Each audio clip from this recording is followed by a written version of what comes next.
Assalamualaikum warahmatullahi wabarakatuh. Nana, apa kabar kalian hari ini?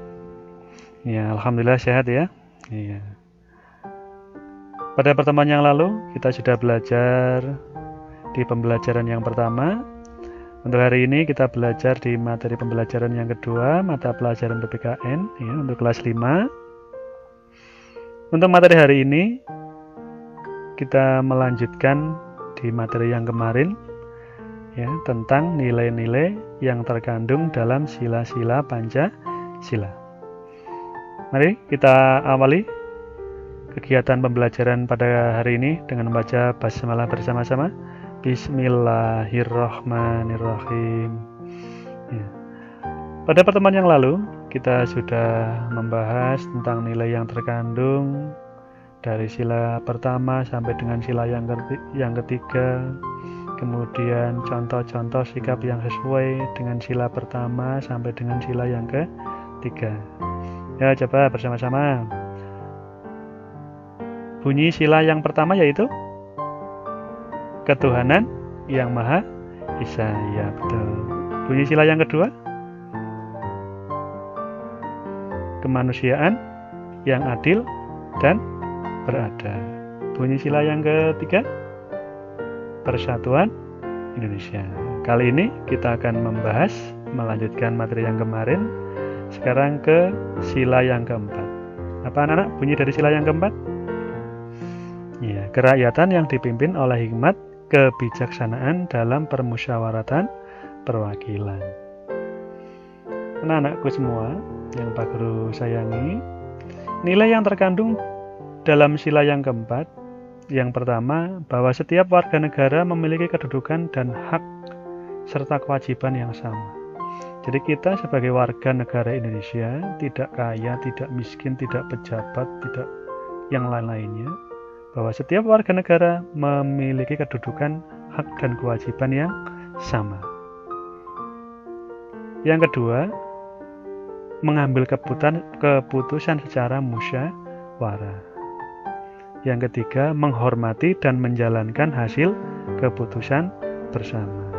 Jadi kalau sudah bermusyawarah, ya, memutuskan sesuatu, kemudian dijalankan. Yang keempat, musyawarah dilakukan dengan akal yang sehat. Dan yang kelima, musyawarah dilakukan dengan semangat kekeluargaan.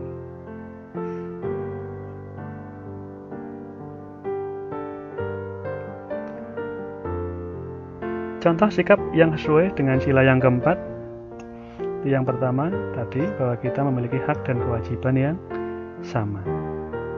Kita dalam hidup bermasyarakat, misalnya punya keadaan ekonomi yang mampu atau kaya, tidak terus dia tidak ikut kegiatan-kegiatan, kemudian mungkin dia kepinginnya dianggap yang hanya kepingin dihormati, tidak mau menghormati orang lain, tidak boleh. Kedudukannya sama, kewajibannya sama, haknya juga sama. Yang kedua, sikap yang sesuai dengan sila yang keempat, tidak boleh memaksakan kehendak kepada orang lain. Ada orang karena dia merasa tubuhnya besar, tenaganya kuat, maka dia dengan seenaknya sendiri memaksakan sesuatu kepada orang lain, tidak boleh. Jadi kalau ada seorang yang kok dia suka memaksakan kehendaknya kepada orang lain, berarti orang itu bertindak tidak sesuai dengan sila yang keempat. Contoh sikap yang sesuai yang ketiga yaitu memecahkan masalah dengan cara musyawarah. Misalnya ya, di kelas kalian ada pemilihan ketua kelas. Ada 30 anak yang mencalonkan diri 5. Maka bermusyawarah, nanti dipilih siapa yang terbaik di antara 5 itu. Tidak terus begini, misal di dalam kelas ada pemilihan ketua kelas, Nanti ada siswa yang tubuhnya besar, badannya kuat. Wah, dia terus mengancam teman-temannya. Kalau dia harus dijadikan ketua kelas, tidak boleh. Harus dirembuk bersama, harus bermusyawarah. Tidak hanya di sekolah, bermusyawarah bisa diterapkan di dalam kehidupan bermasyarakat, berbangsa, dan bernegara. Yang keempat, jangan semaunya sendiri. Kita hidup di dalam masyarakat, ada aturan, ada norma. Contoh yang kecil saja di madrasah kita. Di madrasah itu ada aturan bahwa setiap hari Senin memakai baju putih, rok atau celana merah. Iya. Maka kalian ketika hari Senin ya memakai baju putih, bawahannya merah. Kalau kalian kok hari Senin memakai baju yang tidak putih dan bawahan merah, berarti sudah bertindak semaunya sendiri. Contoh lain lagi, di kelas kalian mungkin, atau mungkin di mana ada orang kaya. Wah, karena dia merasa kaya, dia melakukan sesuatunya, wah, asal dia suka dikerjakan. Dia tidak suka, iya, tidak boleh. Bahwa kita tidak boleh bersikap atau melakukan sesuatu semaunya sendiri. Yang kelima, menghormati dan menerima hasil keputusan bersama. Tadi misalnya yang Pak Guru contohkan, ketika pemilihan ketua kelas ada 5 tadi ya, ada 5 yang mencalonkan diri. Ketua kelas yang terpilih hanya 1, berarti yang tidak terpilih berapa anak? Iya, karena yang mencalonkan diri ada 5, yang terpilih 1, berarti yang tidak jadi ketua 4. Maka yang 4 anak ini juga harus menghormati dan menerima hasil keputusan. Tidak terus begini, dia tidak jadi ketua kelas terus dia pindah ke sekolah lain. Wah, berarti dia tidak menghormati dan tidak menerima hasil keputusan bersama. Yang keenam, mengutamakan kepentingan bersama di atas kepentingan pribadi. Jadi misalnya pada hari Minggu kita kepingin piknik, tiba-tiba di pagi hari sebelum berangkat ada undangan untuk mengikuti kerja bakti. Nah, kalau piknik berarti kepentingan pribadi, sementara kerja bakti membersihkan lingkungan itu kepentingan bersama. Sebagai warga negara yang baik, ketika ada hal seperti itu terjadi, kira-kira yang kita lakukan yang mana, Nana? Iya, pikniknya ditunda dulu. Kita ikuti kegiatan kerja bakti karena mengutamakan kepentingan bersama di atas kepentingan pribadi. Betul. Yang ketujuh, menghormati pendapat orang lain. Ketika nanti sedang bermusyawarah, ada orang lain sedang menyampaikan pendapat, kita paling tidak mendengarkan. Tidak boleh memotong sebelum dia selesai berbicara.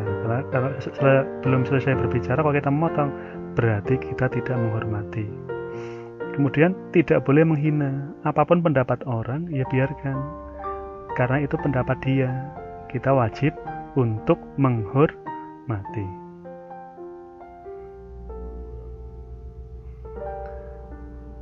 Sila yang kelima, keadilan sosial bagi seluruh rakyat Indonesia.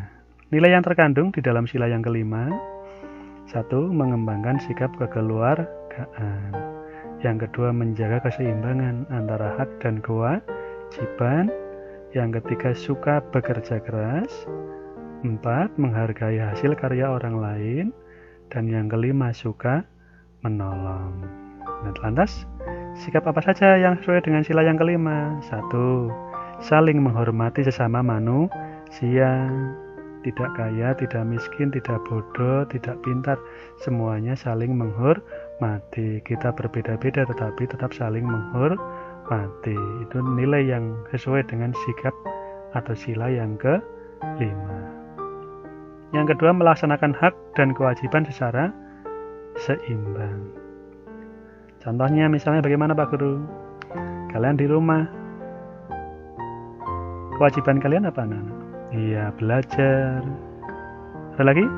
Menghormati kedua orang tua, betul. Menghormati kakak, menyayangi adik, betul. Membantu orang tua, betul. Sementara hak kalian? Ya, kalian berhak untuk mendapat kasih sayang. Bahkan kadang-kadang sebagai bentuk sayangnya orang tua kepada kalian, kalian setiap mau berangkat sekolah diberi apa anak-anak? Iya, uang saku. Nah, terus apa kaitannya dengan contoh sikap yang kedua, hak dan kewajiban?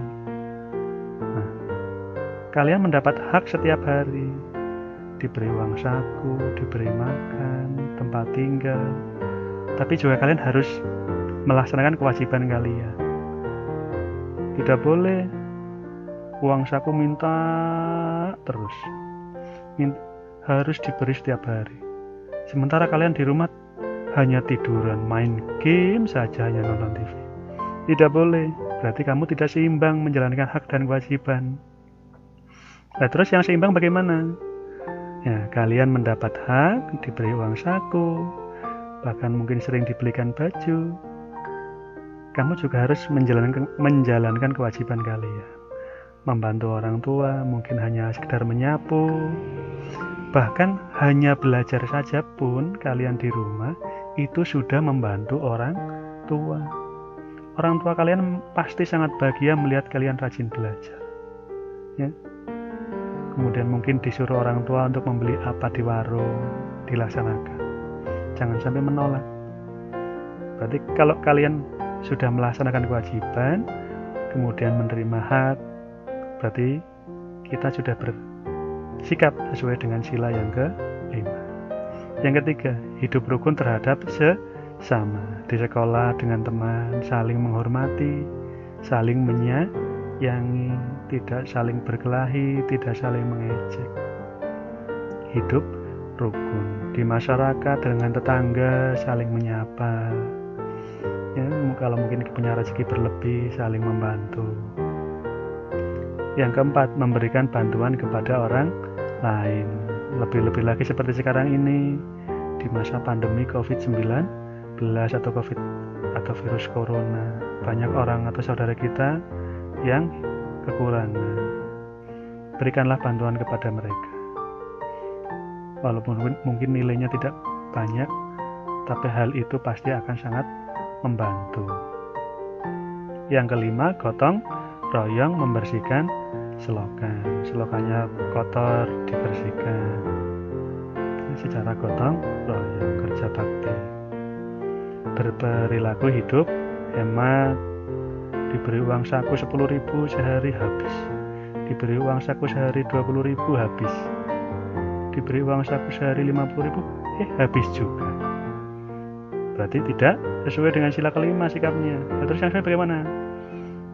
Diberi uang saku 5.000, yang 2.000 untuk membeli jajan, kemudian yang 3.000 ditabung. Hidup hemat. Jangan diberi uang saku berapapun habis, berarti kita tidak hidup hemat. Yang ketujuh, contohnya apa? Tidak berbuat yang merugikan orang lain. Misalnya mencoret-coret buku temanmu, atau mungkin mengambil barang milik orang lain. Tidak boleh, berarti itu merugikan orang lain.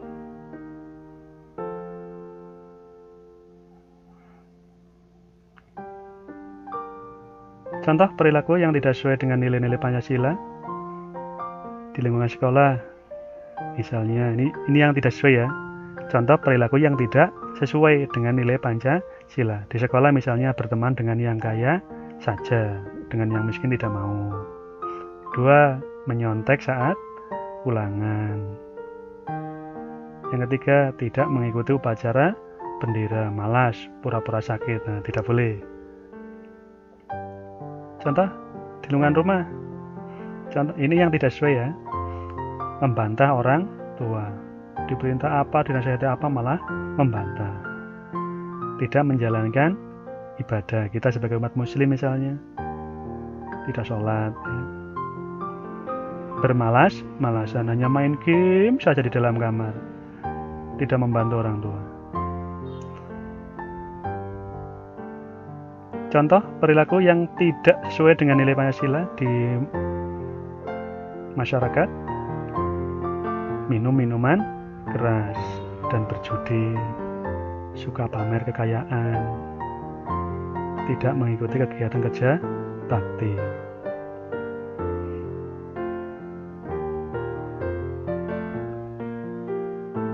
Ya, demikian anak-anak materi untuk hari ini.